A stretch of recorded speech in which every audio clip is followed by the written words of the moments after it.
Welcome back. Well, last night, Flagstaff City Council had their weekly meeting. On the agenda for the meeting included looking at the rules of procedure for the meeting and the sound water management policy. We're here right now joined in studio by Kimberly Ott. Thanks for being here, Kim. Thanks for having me. So let's talk about these procedures. How is this changing? What does this mean to the people? So this came up whenever we have a new council that's seated, and we just had one seated, and we actually have a work session where we ask, is there anything you want to change about what the council does?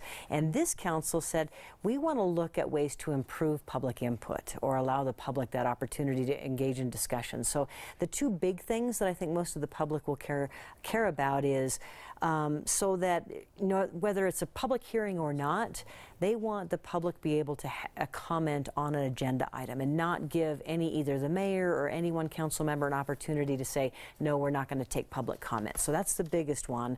The second element was sometimes we'll have an item that will come up that will need two readings. So it'll take two meetings.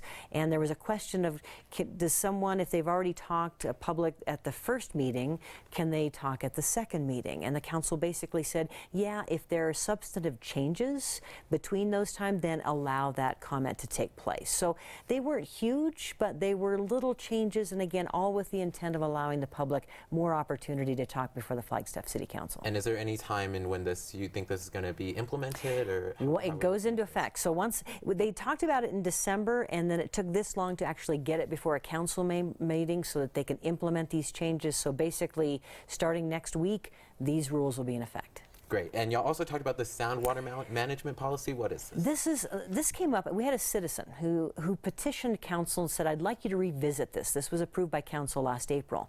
And the concern that was expressed last night by this citizen and some council members was reclaimed water. Do we want to be selling it outside the city limits? Water, do we want to sell it outside the city? Should the public be more engaged in that process? Right now, it's administratively approved. If we have a contract and we want to keep going, staff takes care of that, or our director.